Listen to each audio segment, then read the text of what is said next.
حضرت علی رضی اللہ تعالیٰ عنہ سے روایت ہے کہ حضور نبی کریم رؤوف الرحیم صلی اللہ علیہ وآلہ وسلم نے ارشاد فرمایا، اپنی اولادوں کو 3 چیزوں کا ادب سکھائیں: اپنے نبی صلی اللہ علیہ وآلہ وسلم کی محبت، آپ صلی اللہ علیہ وآلہ وسلم کی اہل بیت کی محبت اور تلاوت قرآن مجید کی محبت۔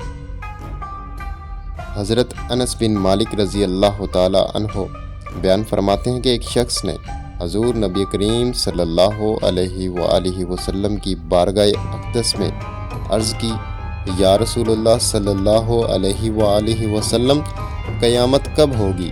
تو حضور نبی کریم صلی اللہ علیہ وآلہ وسلم نماز کے لیے کھڑے ہوئے۔ بس جب آپ صلی اللہ علیہ وآلہ وسلم نے نماز ادا فرمائی تو آپ نے ارشاد فرمایا، قیامت کے بارے میں سوال کرنے والا کہاں ہے؟ تو اس شخص نے عرض کی، میں حاضر ہوں یا رسول اللہ صلی اللہ علیہ وآلہ وسلم۔ آپ نے ارشاد فرمایا، تم نے اس کے لیے کیا تیاری کی ہے؟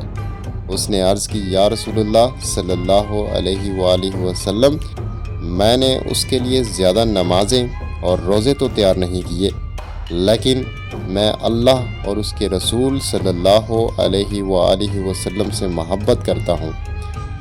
تو آپ صلی اللہ علیہ وآلہ وسلم نے ارشاد فرمایا، آدمی اسی کے ساتھ ہوگا جس سے وہ محبت کرتا ہے، اور تم اسی کے ساتھ رہو گے جس کے ساتھ تم محبت کرتے ہو۔ حضرت انس بن مالک رضی اللہ تعالیٰ عنہ فرماتے ہیں، میں نے مسلمانوں کو اسلام کے بعد اتنا زیادہ خوش نہیں دیکھا جتنا رسول اللہ صلی اللہ علیہ وآلہ وسلم کی زبان اقدس سے یہ الفاظ سننے سے خوش دیکھا۔ امیر المومنین سیدنا عمر رضی اللہ تعالیٰ عنہ بیان فرماتے ہیں، عہد نبوی صلی اللہ علیہ وآلہ وسلم میں ایک شخص تھا جس کا نام عبداللہ تھا اور لقب عمار تھا، اور وہ حضور نبی کریم صلی اللہ علیہ وآلہ وسلم کو ہنسایا کرتا تھا۔ ایک بار وہ آپ صلی اللہ علیہ وآلہ وسلم کی خدمت میں حالت نشہ میں لایا گیا تو آپ صلی اللہ علیہ وآلہ وسلم نے اس پر شرب خمر کی حد جاری فرمائی۔ ایک روز اسے پھر آپ صلی اللہ علیہ وآلہ وسلم کی خدمت اقدس میں حالت نشہ میں لایا گیا تو آپ کے حکم سے اسے دوبارہ کوڑے لگائے گئے۔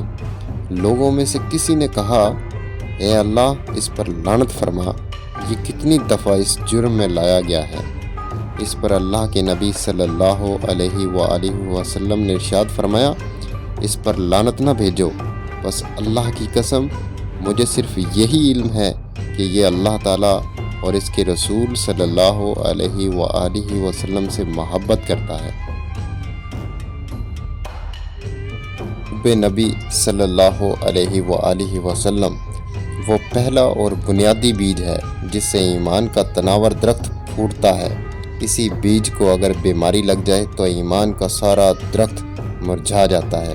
اس لیے آقا پاک صلی اللہ علیہ وآلہ وسلم نے ارشاد فرمایا کہ اپنی اولاد کو سب سے پہلے حب نبی صلی اللہ علیہ وآلہ وسلم سکھاؤ، اس کے بعد اپنے آقا کریم صلی اللہ علیہ وآلہ وسلم کے اہل بیت کی محبت سکھاؤ، اور پھر قرآن کریم کی تعلیم و تلقین سے آشنا کرو۔